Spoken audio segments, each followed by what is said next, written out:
And when it gave up the ghost,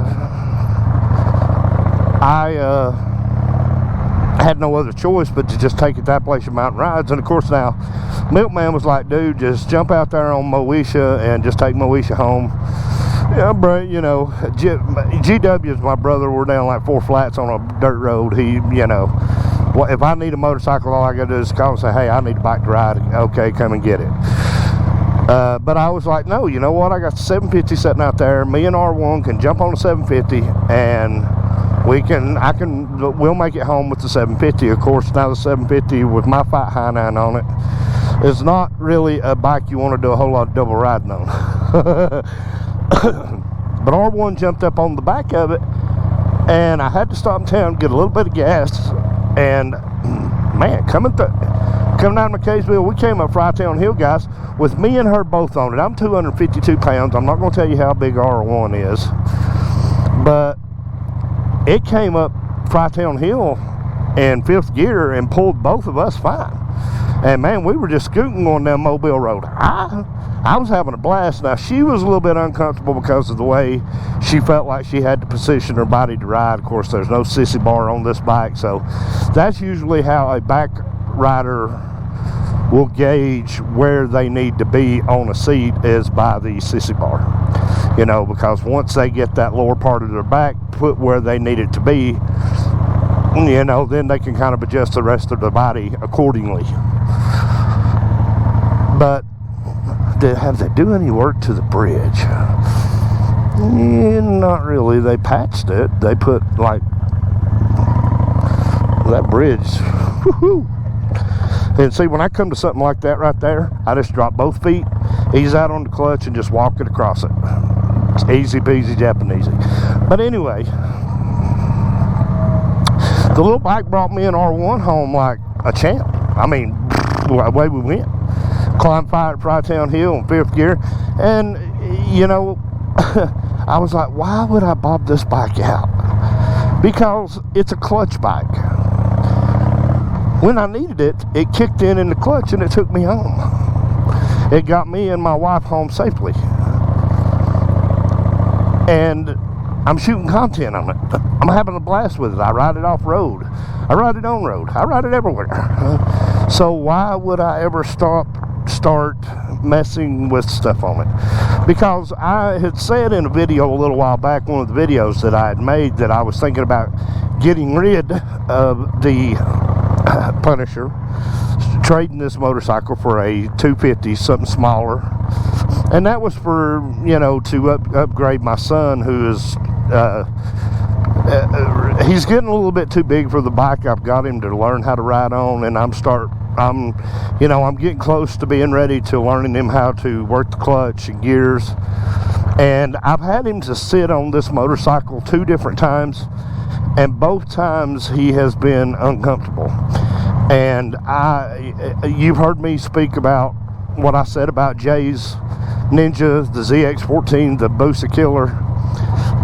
You heard me say as soon as I sit on the bike I was uncomfortable, so I didn't ride it. So I know what my son says when he sits on it. Now, he sat on a 250 Rebel over at Milkman's, and he said, hey, it's not heavy. I feel like I'm in more control of it. So I was like, okay, cool. Now I know where I need to go, but I don't have money to go buy a Honda Rebel. So I thought, you know what, I will sacrifice the Punisher to get my son a Honda Rebel. Well, I thought I had it swapped, and it didn't work out, and that's fine. I'll still ride the bike as long as I've got it, but it's still out there as an option. If I ran across a nice little 250 Rebel and somebody wanted to accept this bike for what it is, this bike, here's the thing, guys, this bike isn't going to win no shows. The gentleman that I got the bike from when I first got it, he just basically, it lived its life outside beside his house. It took its toll on the backing for the Speedo. It took its toll on the paint job. The seat, I just took Gorilla Tape and lined me up a nice pattern on the seat. You know, vinyl seat, so I put vinyl Gorilla Tape on it, and the seat's fine for me. I ride it, it's comfortable. You know, this bike isn't going to win any shows, but what this bike will win is getting you down the road, getting you home where you need to be. Great running bike, liquid cool. Like I said, you can get out here, but that's for something else. Like I said, that option is still on the table. If I ran across a Rebel that I thought would be a good bike for him, that ran good, I would trade it. I would trade this bike. And this bike's a 2006 model with a clear title. And just to fix this bike up, guys, you're probably looking at $100 seat on eBay. You know, you could do something with the paint. You could sand where it's peeled a little bit and bring it back to life and go over it with some fine sandpaper and just basically touch it back up. But where I'm at with it, you know, I'm not looking to do all that, because the bike serves the purpose for me, which is what I'm doing right now, which is bottoming out in potholes. But you know, there's options. Basically, the point I'm trying to get to is there's options. You know, this bike, I don't have a lot of money in this bike, guys. I'm not going to lie to you. I got this bike for a song, really. I would be... I gave $100 for this motorcycle, guys, essentially. And I probably put $3 in it because I had to replace the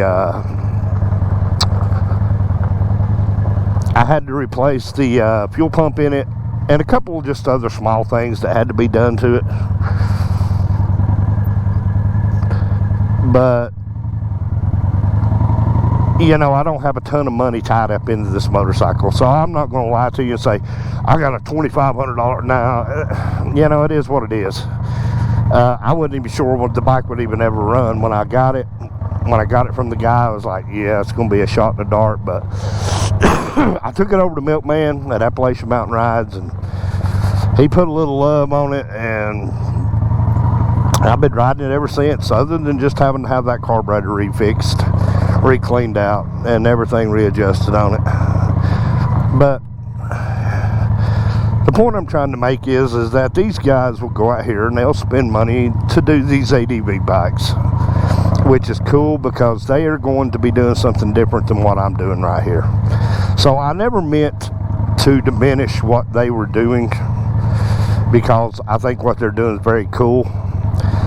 Again, like I said before in another video, it's kind of hard for me to see a Sportster get turned into something like that, but at the same time, I'm also thinking, well, why wouldn't you use the Sportster?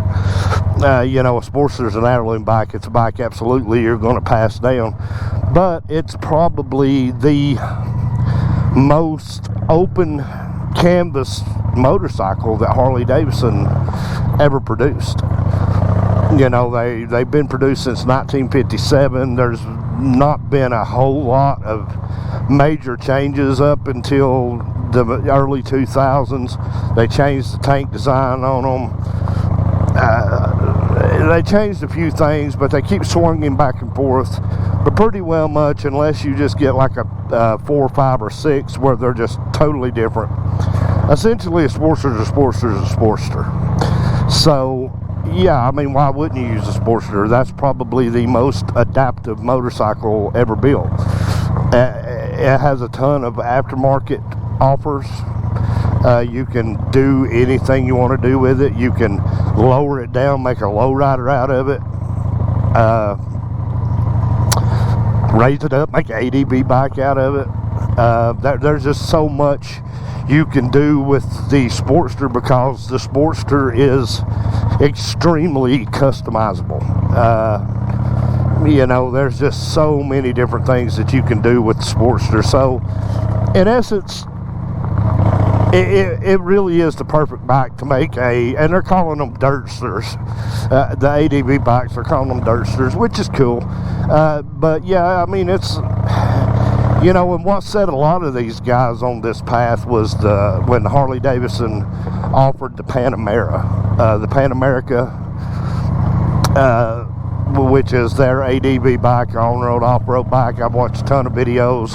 A lot of content creators got to go out to into the Mojave Desert and, you know, kind of ride these bikes and learn about them and shoot content on them, and you know, it was just all good. And then the next thing you know, the Durster's been around for a while, but then all of a sudden everybody was like, okay, I'm gonna get me a Sportster and I'm gonna jack it up to Jesus and I'm gonna ride it off-road. And okay, well, if that's, you know, do your thing, brother.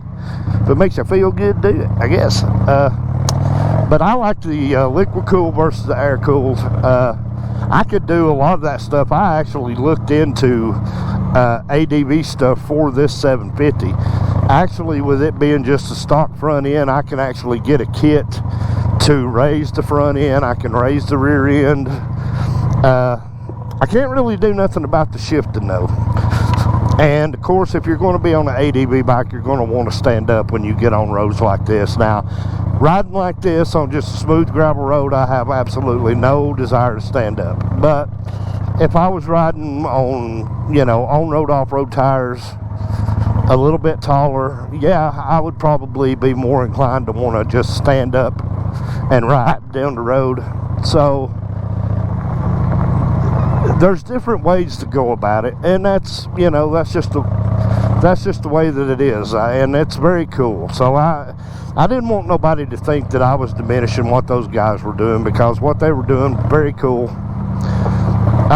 Certainly using them for a totally different purpose than what I use this bike for.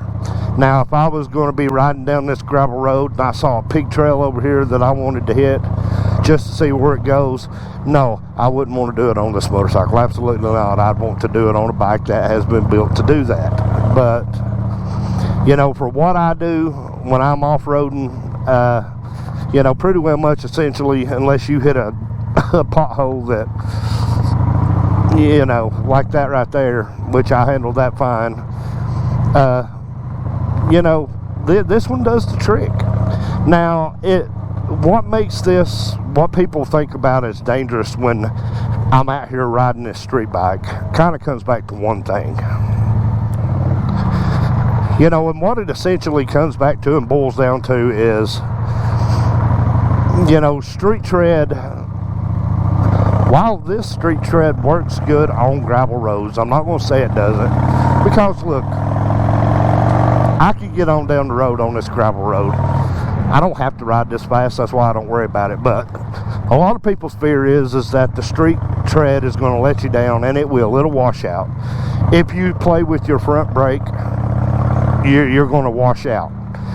But when I'm riding gravel, I hardly ever think about the front brake unless I'm running slow enough to where I'm sure if I hit the front brake, it won't lock down and I won't wash out the front end and lay the bike down. Most of the time, I don't even play with the brakes, period. I'm not riding enough to have to, you know, riding fast enough to have to put a lot of concern into what I'm doing with the brakes.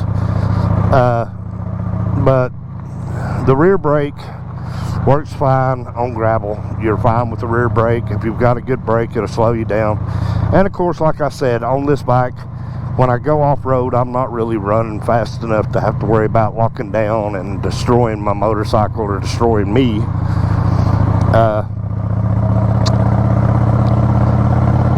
And it may be a different case with ADV bikes. You know, ADV bikes, you get, and here's the biggest thing, is when you're riding like that, like me riding like this here, I'm getting a little faster.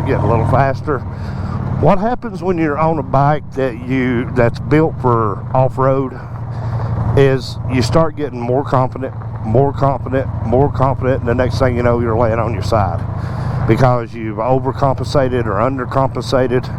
The way I ride fast enough where I don't have to worry about any compensation. I'm running slow enough to, like right here, if I need to slow down, I'm good to do it. I'm not worried about washing out. First, second gear, plenty fast enough riding on roads like this. And I have a lot of fun on these roads, guys. I love nature. To me, this is, you know, this is part of what owning a motorcycle is for me.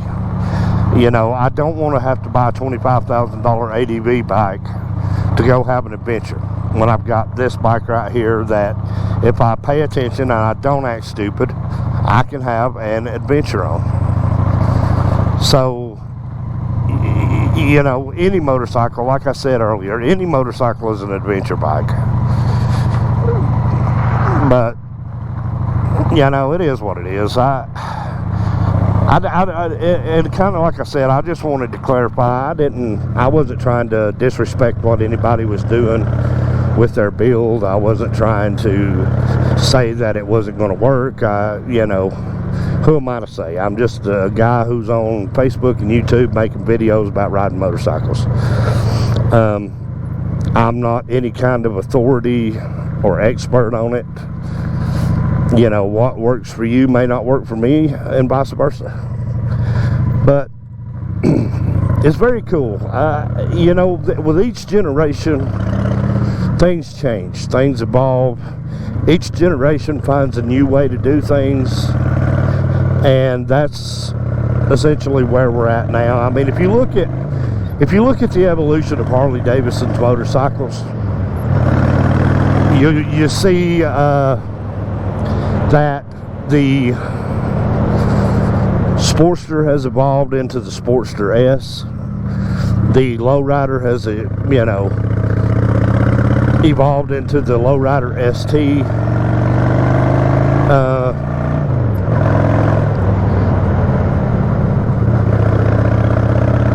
I love this ride, guys. I'm sorry I got took away there for a minute, but with each generation, things evolve, things get better.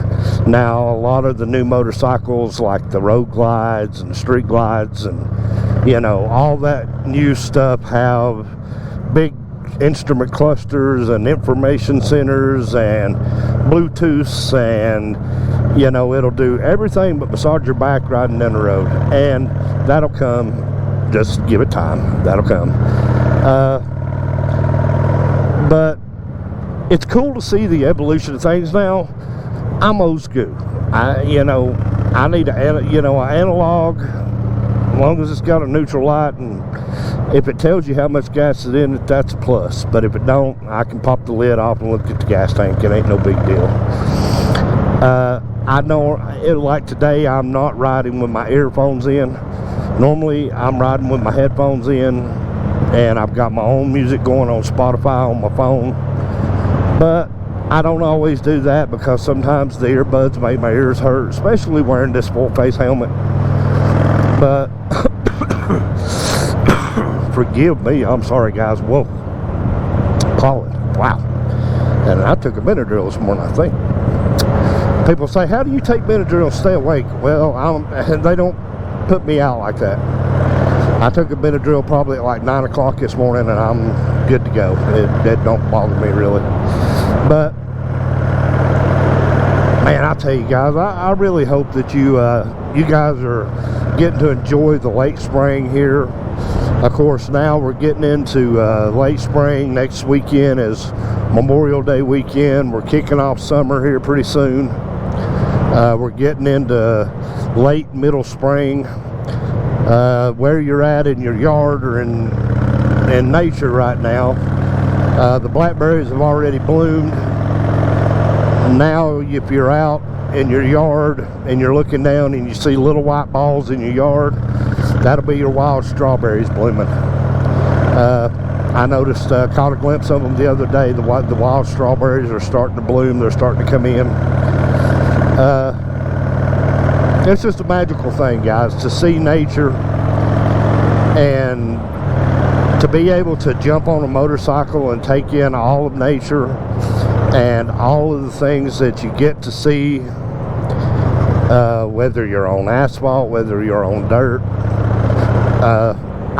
The only thing about riding in the dirt, gravel roads, going through the mountains, is I wish I had a couple other guys who, you know, had ADV bikes or had a small street bike that they were comfortable going off-road with. because it's cool to have a couple, 2 or 3 people riding with you when you're riding off-road. I'm going to do the entire length of the Cohuttas, and I'm going to try to do that this summer.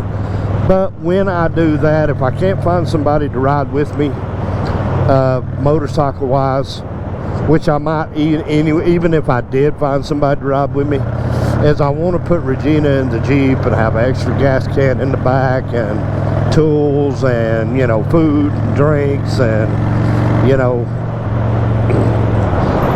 make it a kind of a family adventure, but me on the motorcycle shooting content for you guys. Yeah, that's kind of what I'm wanting to do, but I'm kind of holding off to do that because right now, this time of year is when a lot of people start hitting the mountains for hiking, going to the waterfalls, going to the coves, and I like riding through the Cohuttas from the Blue Ridge side over to the Dalton side when there ain't a whole lot of traffic, when there aren't a whole lot of people in the woods.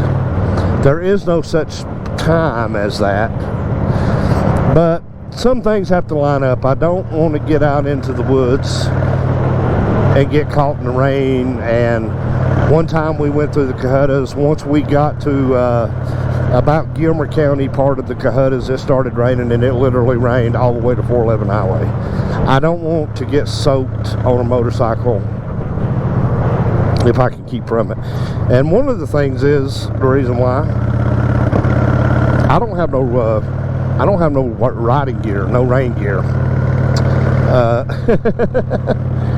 People say, well, why don't you have rain gear? That's, you know, you ride motorcycles. Why don't you have rain gear? Well,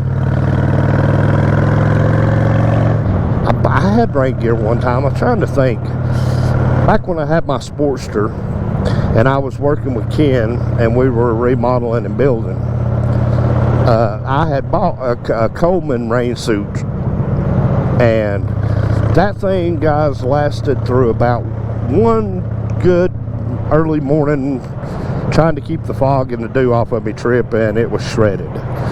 So it shredded the pants. The jacket was fine, but the pants didn't make it. They didn't last.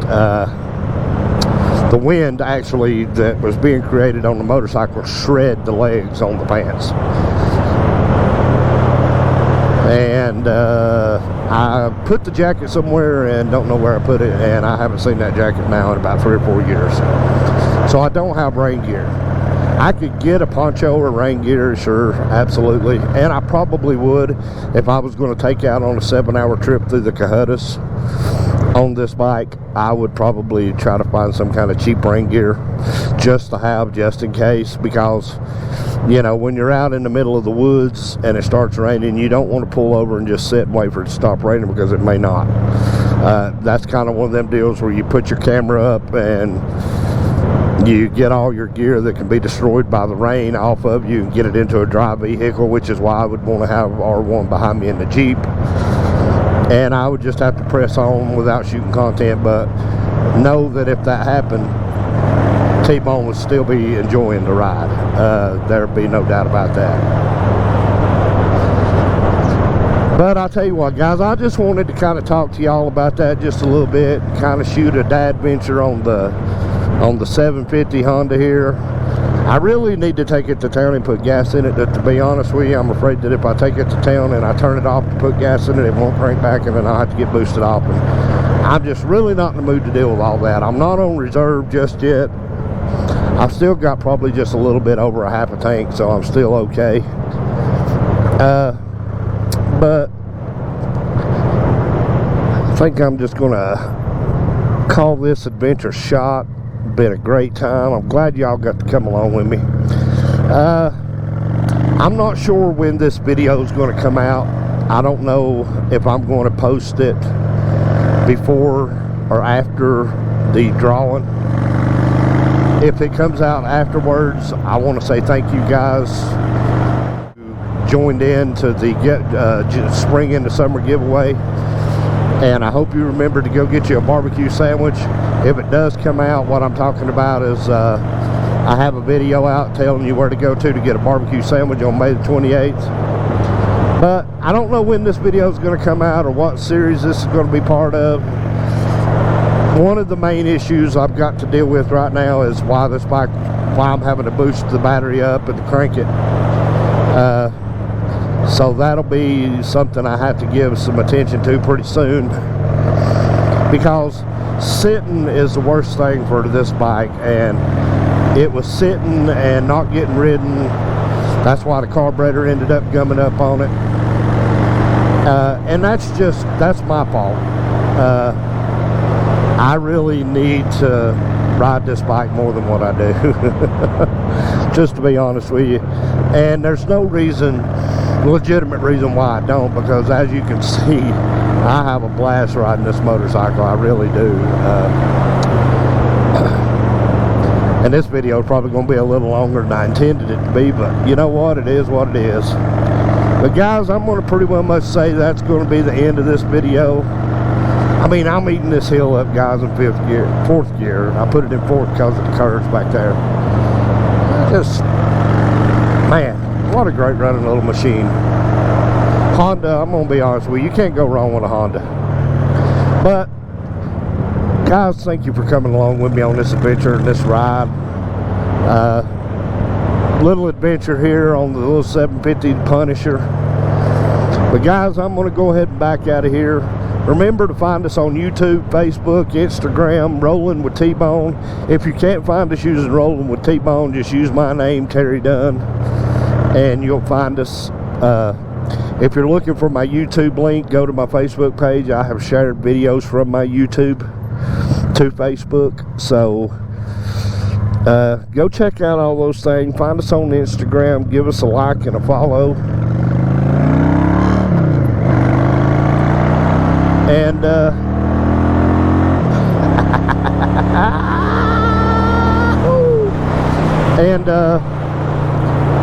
join the Rolling with T-Bone family, guys. I get out and I have a little fun. I appreciate y'all watching. But guys, until the next time, y'all take care of yourselves and each other.